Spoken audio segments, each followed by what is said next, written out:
creepo. Rocky, the best boxing movie of all time that isn't about boxing. Huh? Now you might be thinking, Rex, what the hell are you talking about? The film literally follows a low-income, low-intelligence fighter in worn-down Philadelphia where the best things in his life are his new girlfriend, the community around him, and his turtle. Hey, your old man did pretty good tonight. Wait a minute. Now, let me tell you something about the good old Rocco.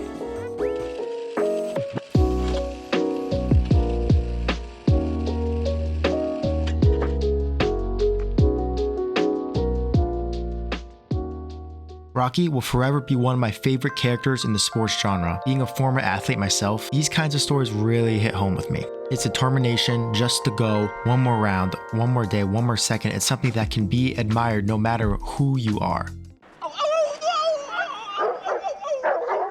But we don't see this side of him for the majority of the movie. We are introduced to Rocky Balboa, an uncoordinated boxer by night and a collector for a loan shark by day. Mr. Gazzo wants the 200 now, yeah? I'm broke. Honestly, I'm Mr. broke. Gazzo says I should get the 200 or break your thumb. Not exactly the most respected profession.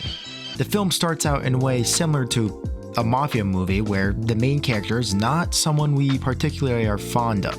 It's not until we see the dude talking to his pet turtle, visit Adrian, or take Lil Marie away from the group of kid thugs that we get a real glimpse into what kind of guy Rocky is. He's not your typical fighter. He doesn't stop being kind to those around him no matter how poorly they treat him. Yeah, who are you to give advice, creepo? John G. Avildsen, also known for directing the Karate Kid movies, does a great job of bringing Stallone's script for Rocky to life. Sylvester Stallone gave me his guts and his heart and his best shot. Thank you. Thank you.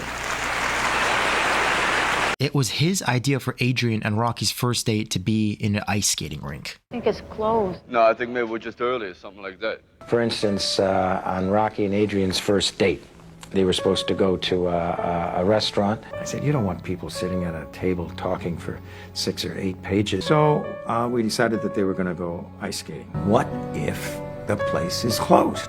This is how you successfully craft the situation of a character. You use subtle details that sometimes seem like a one-off line, but sometimes those lines end up making what the movie is. You believe that America is the land of opportunity? Yeah. And that's what makes Rocky, Rocky. Anyone else would schedule an ice time to take their date out and show off how good they are at skating. It's why every hockey player takes girls to their local rink so they can skate backwards for them and look cute. Rocky, on the other hand, knows he's not particularly special or talented. I mean, for fuck's sake, he's running around the ice while she skates. Who does that? Why do you want to fight? Because I can't sing or dance.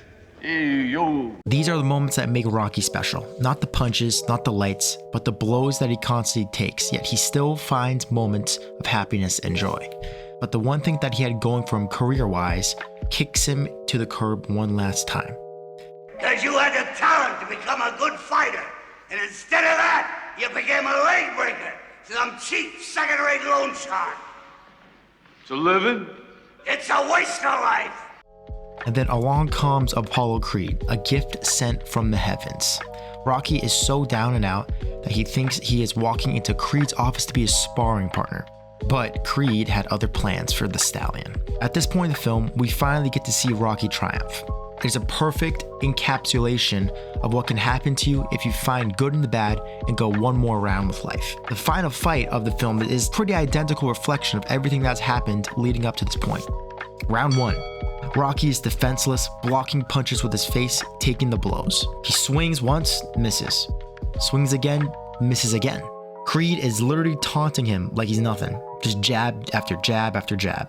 And finally, he lands a blow, knocking the champ down. Ho, ho, ho. Green Giant. Now he's in the game. Just like the first 2 acts, nothing lands for Rocky. Nothing gains traction. Life is toying with him.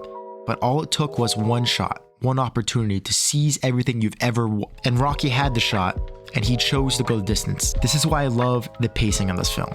It aligns with what is trying to communicate to us. You can be chasing some crazy dream for the longest time and never break out for years. Rocky is a damn 30-year-old amateur boxer. But hey, all it took was one moment. Rocky's a film that every young man and woman should see for themselves, not just because all your aunts and uncles and grandparents tell you to, but because it is inspiring, it is relatable, and it is uplifting. The moment those trumpets start playing, just let me know in the comments how many push-ups or miles you ran. Rocky shows us what could happen when you never give up. What happens when you go the distance? Spoiler alert, no one defeats life, just like Rocky doesn't defeat Creed. Until the next film of an extensive franchise. But anyways, no one has ever won that battle. But if you can go one more round, you just might shock the world.